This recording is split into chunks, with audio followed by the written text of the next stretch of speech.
There's one thing about imagining chickens can reason, and because they can't, being cruel to them. Why does it matter whether an animal can reason or not for you not to be cruel to it? The reason I don't like blood sports isn't the fact that there's a fox missing. It's the psychology of the people that get off on seeing an animal ripped to pieces. They wouldn't like it if it was a robot. They wouldn't care. For some reason, in their psychology, they like this sport. Why does it have to be a sport? They're not culling. They're not putting things down for a good... They like to see this fox ripped apart or a bull tortured for their own pleasure. That's why you shouldn't do it. Why would you ever want to be cruel to an animal, whether it can reason or not? No. I mean, I don't mean really cruel, but I mean like there's an advert on that's on in the in Britain, advertising some supermarket, right?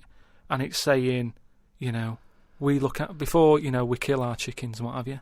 They have a great life. This is like the voiceover, and you see Happy Chicken. Yeah. And it's going, we give it a good little house to live in. It's got straw. Yeah. It eats good. Yeah. And then we kill it. Right? Yes, but that's better, isn't it? Well, no, I don't think it is, though, is it? Because at the end of the day, if I was that chicken, right, I'm that chicken, loving my life. I can't believe me luck, right? Well, we'd be pleased, because at least he'd be able to do the show, and we'd have some interesting conversation. Is, right, wandering about, it's got its nice little field that it's working on, it's got its nice food and everything, but it's going to die. Yeah, we're all going to die. But then, if you were like a rubbish chicken that had like a rubbish life, you'd be going, "Oh, kill me." Carl, they're not thinking what's going to happen tomorrow. They don't know that they're going to get for the chop, are they? A chicken's not going, I'm fed up with this. I can't wait for that axe to be used on my neck. Yeah. Well, that's another. Now you've mentioned the cutting off of an head, right? Yeah. On the chicken. That's something else I've learned, right? It's like a pinball, is mine. Amazing. Isn't it? Ding dong, bong, dang, ding, ding, da, da, oh, head, ding, ding, chicken, head off, bing, doing. No, right, but this was in a proper science magazine as well, right? Yeah. So you can't have a go. This wasn't something on the internet. This was printed in a magazine. You read it. Okay, and what was it? And here comes the filter. It's going to come out nonsense. Right. Well, you could have Professor Stephen Hawking sitting there whispering stuff in your ear, and it could all be true. But when you said it... Well, let's see then. Let's see, right? What they've done another experiment, right? Yeah. They've cut somebody's head off, right? And you know how they used to do it in the olden days, where they'd put your head in a stock, cut it off for whatever reason, right? You've done something wrong, right? Mm. And the question that everybody used to talk about in the village was, I made eye contact with it, right? And it was a bit worrying because he was looking at me and he looked fed up and that. No, he's dead. So they've put a bit of work into this, and they've done it again somewhere, right? And they've worked out that when the head comes off the body, it stays alive and that for 30 seconds. Well, no, they don't know that. They can never know that. No, they did it. They did this experiment. What's alive? What's alive? But there's loads of issues here. One, no one's experimenting with human beings cutting their head off, Carl. Well, two, no. So you read this in what? Executioners Monthly? This is in no, a two, proper... Carl, it's what your definition of alive is, because you can have no conscience. No, but this is where it gets weird, right? Yeah, this is where it gets weird. You talking about it. So the head's off, right? Yeah. And what they did was they chucked a load of questions at it. All sanctioned by the government. Yeah, this is all fine. So the head lands perfectly on the neck and goes, what do you want to know? It said, so they're asking questions, and it's going, do you know what? To be quite honest, I don't answer your questions. I'm a little bit annoyed about the execution still. Well, that was the interesting thing. They said it's about... No, it's not. It didn't happen, Carl. Let me hear it. Oh, don't talk Let shit. me hear it. What are you talking about? These people around in white coats going, quick, ask it a question. It's bleeding. Right. So they said for about 25 to 30 seconds. The last 5 seconds, it is sort of like, can't be bothered answering them. Right, but prior to that, apart from that, they were chucking stuff. I don't think it spoke. I don't think it was like, 2 and 2, 4 and stuff. It was more, it was to do with blinking. So blink once if you say yes, blink twice. So I told it, said, listen, when you die, you're probably not going to be able to talk because your jaw's going to be on the ground. You're not going to, if you do, you'll fall over backwards and hit your head. Now listen, blink 1 for yes and 2 for no. Yeah, right, yeah, not too bad. Yeah, is the axe nice and sharp? Yeah, promise? You're talking shit again. You promise to do it? Yes. All right. Well, yeah. The thing is, they wouldn't be able to do it with you, because if they cut your head off, it would just roll. It would roll away, because it's perfectly spherical. They would go, oh no, there's Plus, no... it takes about 20 seconds whenever you ask Carl anything for the question to process and for him to start to formulate an answer. Anyway, if people listening and that, if they learn anything, that's amazing. Yeah. Just send it in because it'll come out gobbledygook when Carl tries to translate it. Interesting facts is what we're after then. Plus, also, if you've got any questions for Carl, if you just want to see how his mind works, then you can get in touch with us. Or whether his mind works. Indeed, we've Any proven doctors, that. psychologists out there. Podcast@rickygervais.com. That's how to get in touch.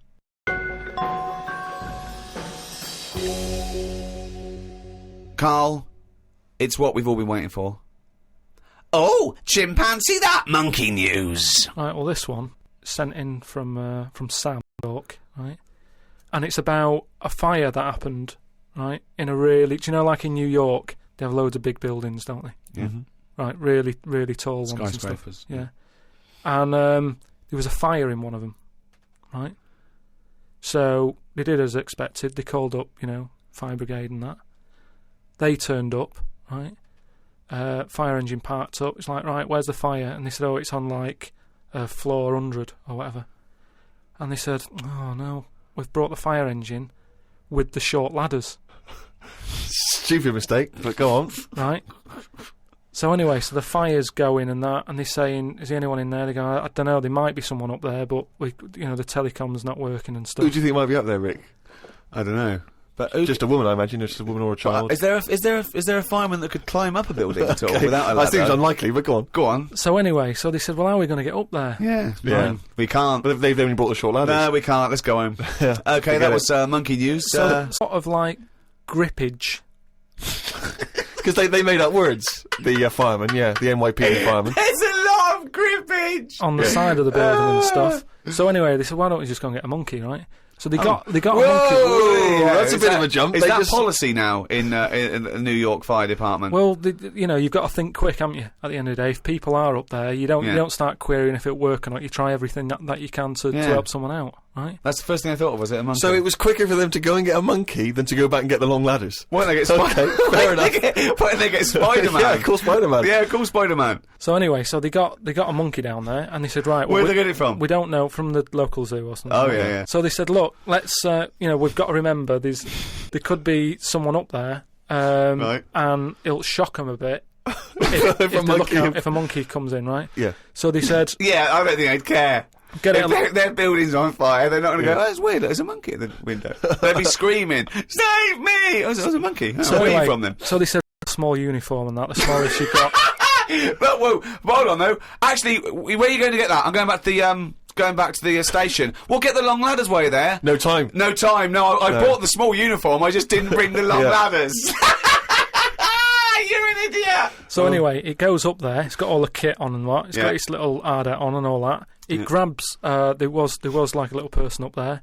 Manages to grab that. Not give a it midget. little. Who was up there then? It was just Someone that was just the right size for a monkey to be able to rescue, which is handy. Because if it'd been anyone else, like a larger person or a family, we'd all been screwed. No, I don't know about the size of it, but it's just the story saying how like it was quite a big monkey, and that it was good at breaking down doors. Oh, yeah. It was good at climbing into small spaces and Oh, stuff yeah. like that. Anyway, But it managed to. it's big enough to carry a fully grown man, but small enough to climb through a cat flap. Yeah, Sure. So, Which is handy. So anyway, it managed to, Did get it have the person. boots on as well? It got the person and everything, and now it says it's sort of it's on call to need it again. So. Sure, and if they ever get anywhere again and they've forgotten the long ladders, but there's plenty of grippage, they just call for Coco.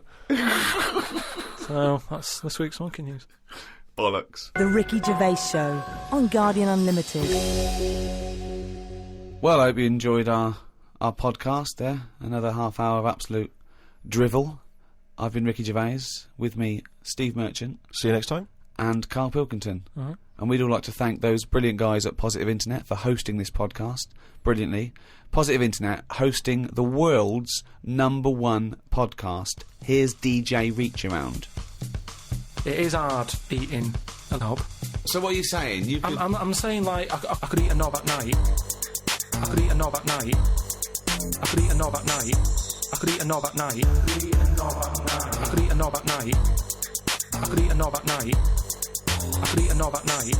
I could eat a knob at night. Eat a knob at night.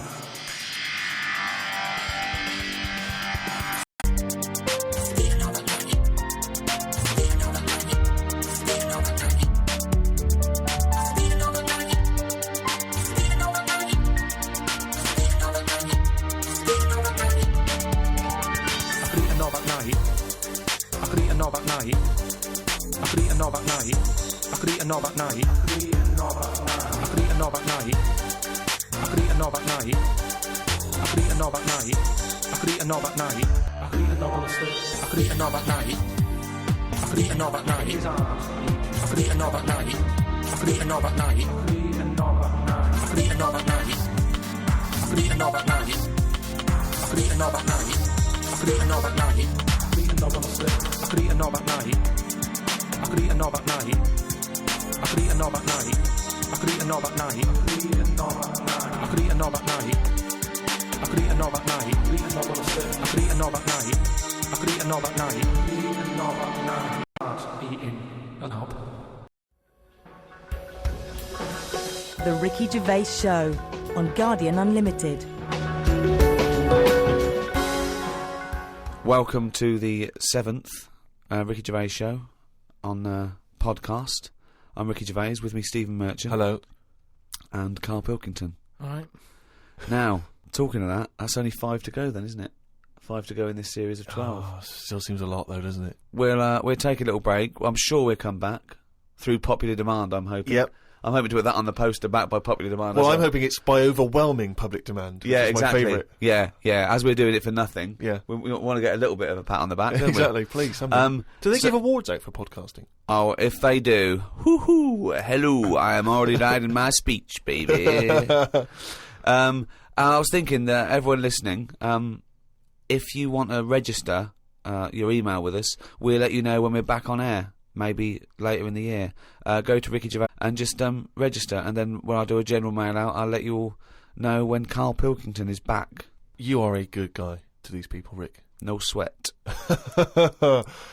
Now, there's been an awful lot of correspondence. It's backing up there. We've got acres of it to get through. It is a bit mental, actually, but it's very flattering, and thank you all. And people have sent such brilliant things in and spent so much time doing them. There's someone sent in this mock-up of... We were talking about the those Russian sort of iconoclastic artefacts, and someone's mocked up Carl Pilkington as Saint Carl the Bewildered.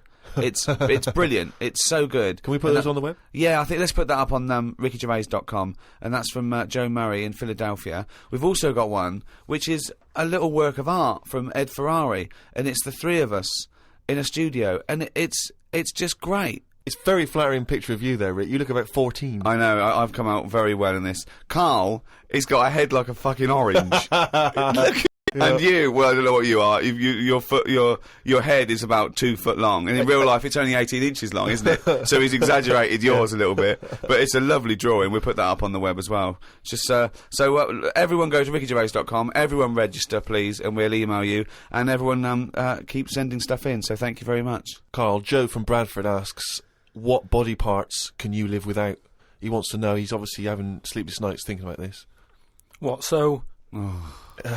With a brain. He's coped this far. So the bits that I've got now, if I had to get rid of one of them, what wouldn't I miss? Yes. See, I did a bit of an experiment on this, right? Brilliant. It's my job at home to wash up, right? Suzanne does. She gives you all the really big responsible ones. Yeah. She sort of like pays the bills and wires the house, and you go, what can I do? And you can go, well, you can go and play with the worms in the garden. Yeah. So anyway, so it's my job, right? And I thought to sort of make it interesting and stuff. I thought, I wonder if I can do it, right? If I didn't have any thumbs. And so, what did you do? So I just sort of sliced off your thumbs. I just sort of held them in. And it's amazing how, like, it took me ages. Just having that one thing gone. Well, it's part of our evolution, the opposable thumb. Basically, that's when we soared. These are milestones in human evolution. The opposable thumb, the forward-facing eyes, the upright. These are massive things in taking us out of the animal kingdom. And one day, Carl, you'll walk upright. But what do you mean about eyes facing forward? You mean... Before we got here, there was people whose eyes were looking in their head.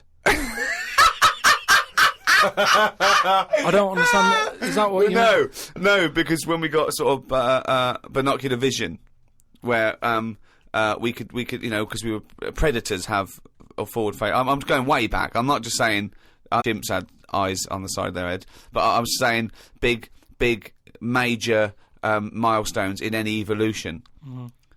I lost you at evolution. I think. So when you were doing this experiment, washing up, you say that you found it difficult. It took you ages. So you didn't just give up once you realised how essential thumbs were. No, you actually washed up everything. I just think of Suzanne walking in and Carl's there, just covered in water and fairy liquid suds, standing on a pile of broken crockery. Yeah, plunging his face into the sink every 30 seconds and just swishing his head around.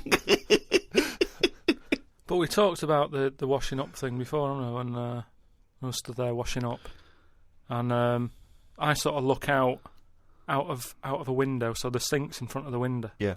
And that's why I quite like washing up, because I can just look out onto the street, see people going past. There's like a local homeless fella called Franco.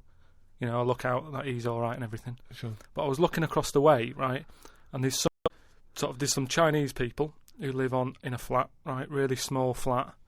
And they're up till all hours. I don't know what they're doing. But they decide to back up at about 3:30 in the morning. And that. They're always really noisy and that. But above them, there was some woman, right, who the sort of bedroom is on par to our kitchen, right? Yeah. So I'm sort of washing up. Yeah. And I sort of look across and see this woman with, like, you know, no pants on and that, no bra and that. Naked. Yeah, just... That's the word you're looking for. Yeah, she's just wandering about, you know, on that. So I was like, oh, what's going on here? So I carried on washing up and that, right?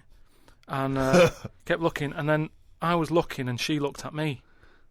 Right? So we made eye contact. Sure. So I was like, oh, God, right? So what I thought the best thing to do was sort of drop me pants a little bit.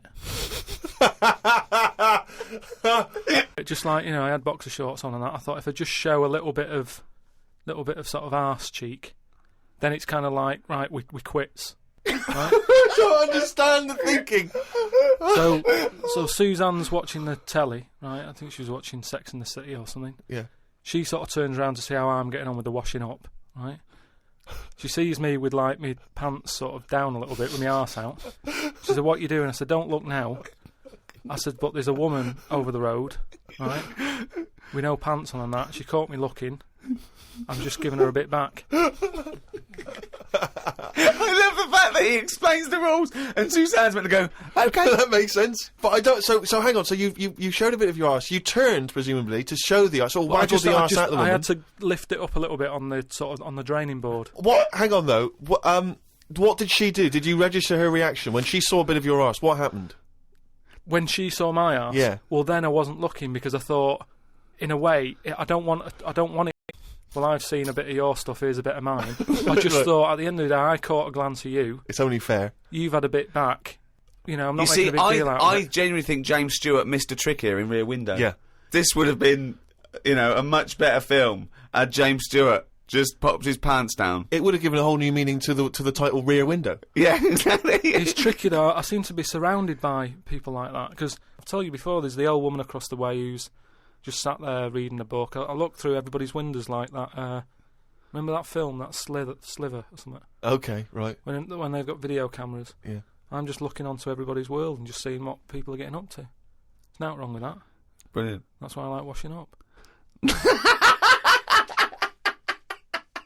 The Ricky Gervais Show on Guardian Unlimited. Chris has emailed a mantra for Carl. We were talking about famous mantras and sayings and things. Yeah. Never has a mank said so much to so many that means so little. Brilliant. So you can have that on your headstone. Rupert. Your little round headstone. Rupert's in the Isle of Man. He says, I don't know if you knew this, Carl, but apparently octopus's testicles are located in their heads. Yeah. But then, to me, that isn't that amazing, because at the end of the day, an octopus, really, all it is an head. So everything it's got has to be in the head? It has to be in the head. It'd look daft if they dangled down below. Right? So all it is... I mean, there's a lot of facts. It'd look daft if they dangled down below. I'm wondering again, that's almost... I don't think you should start sending them in, but that could almost be the B-side to... B-side to Knob at Night. I could eat a knob at night. James Round says, Carl, if you could be anyone in the world, who would it be?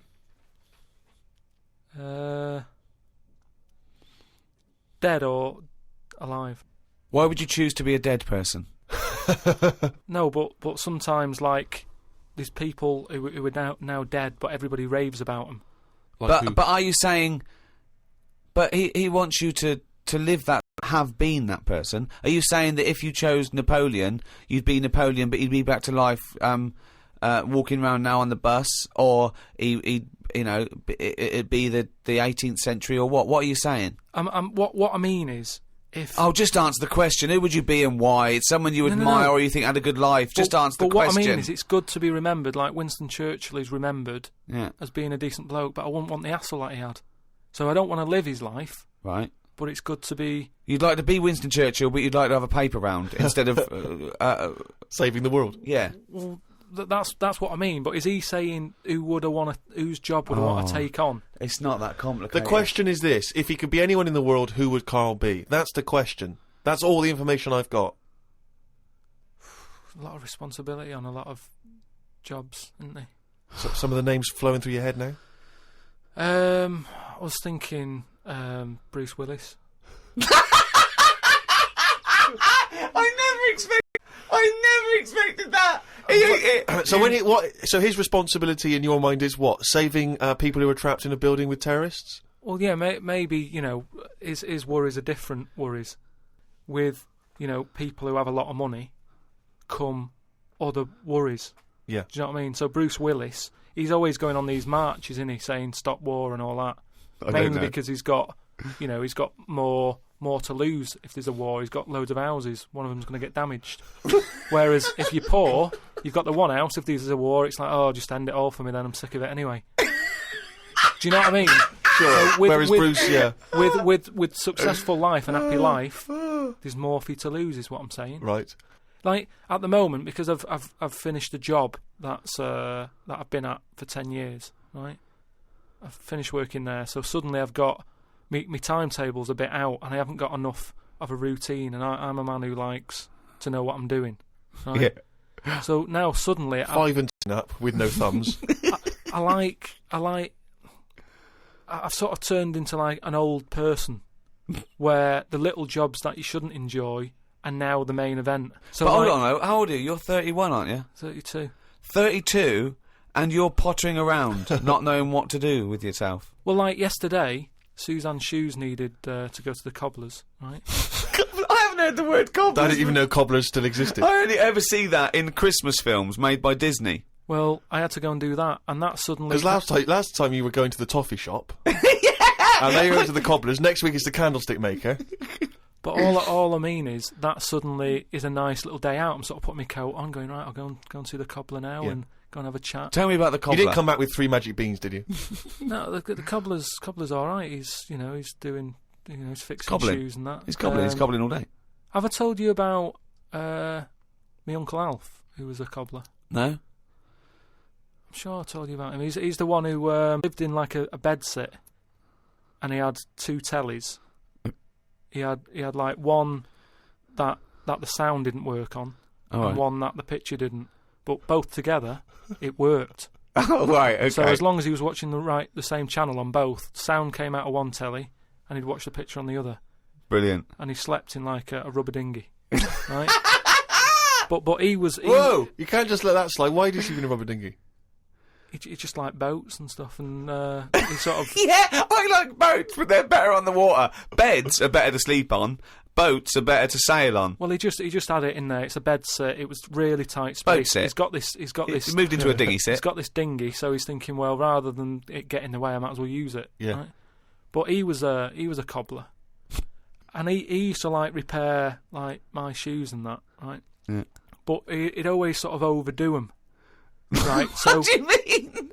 Like fancy. Do you know like Pimp My Ride on MTV? Because he does up shoes, he'd go mental on them. What do you mean? There was the stereo. Yeah. Well, no. There was horns. Go Here comes faster stripes down the side. Yeah. Here comes Mr. Pilkington. He's got the fastest shoes in the land. No, it just makes shoes that would last forever. So instead of putting like 1 sole on, he'd put about 5 on. So it looked like one of them built-up shoes. that you never see. He'd just put loads of stuff on. They'd last forever, but they did. But they look like orthopaedic shoes. Yeah. It just like suddenly I was like 6'7" whenever he'd sort of sorted my shoes out. But he's a cobbler, and it's work that's always there for you, isn't it? I suppose so. So you went out to take Suzanne's shoes to the cobbler. Yeah, so that's it. Yeah, so I just took him to the cobblers and that was like a nice little job for the day. I got a leaflet through the door saying, if you want to walk a dog, the rates are good. I don't know what they pay and that, but I got a little letter in my little letterbox saying, if you're free in the day, a dog. They pay you to walk a dog and that. And I thought if I do that and get a paper round, 2 in 1. Sorry, you just went from a job, right, where you were the head of production at a radio station. Dare I say it? Can I discuss your? Well, it was an all right wage. Yeah. It was very good. But I wasn't happy, so it's pointless. No, I know that, but to go from the head of a department on a lot of money to walking dogs and doing a paper round, I don't know. No, but it's about being happy, isn't it? I know, but that's commendable if that's true. But okay, and that makes you happier. Well, I haven't walked the dog yet, but I'm just saying if I do, I mean, I'm not taking it if it's raining. I'm just thinking if it's a nice sunny day and I fancy a potter, I'll go round to her and say, well, how much are you paying? I'll take the dog a walk and stuff. But I can't believe some of the words that have cropped up in this. It's 2006 now. Potter, cobblers, toffee shop. It's very, very strange. Do you live in Narnia? The Ricky Gervais Show on Guardian Unlimited. Right, a lot of people are sort of emailing in sort of brainy stuff. Brilliant. Right, which, the more the merrier. I'm happy getting all this stuff, and if it grabs my eye, I'll run it by you and you can sort of tell me about it and that. And getting a lot of stuff about philosophy. Oh, yeah. And all that. Descartes, that's another one that's mentioned on an email. Descartes, yeah. The French philosopher.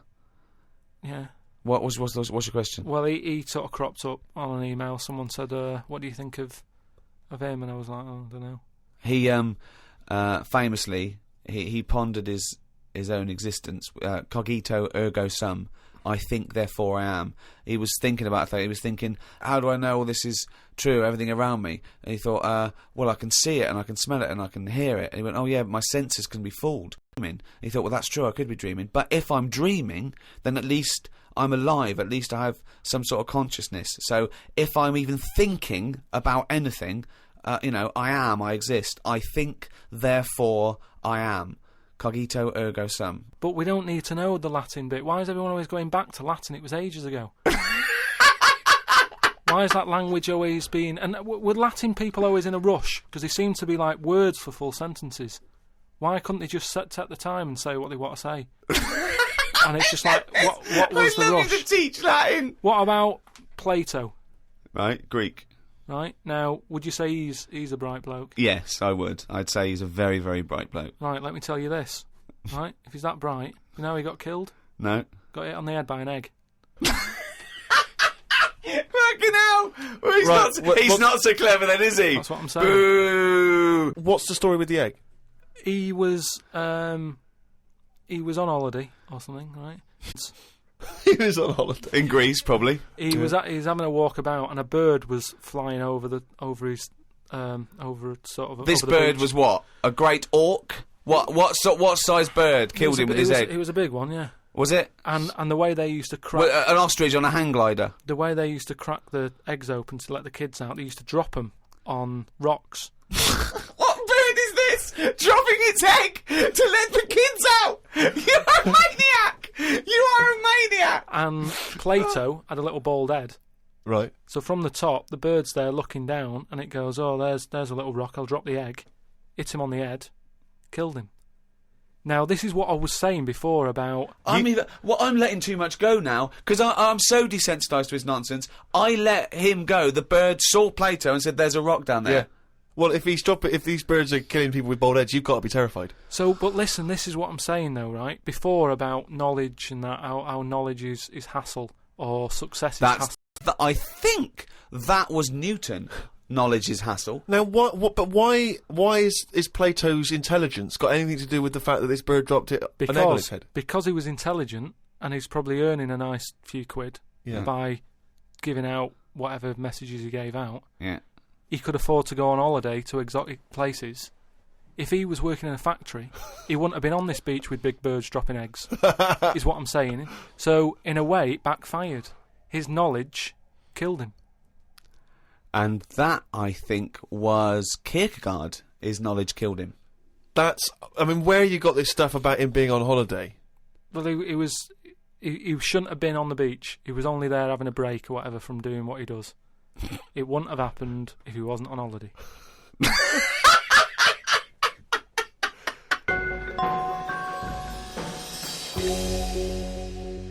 Again, I can't remember which show this was that we were discussing this, but we talked about well-known phrases, and we talked about Benjamin Franklin.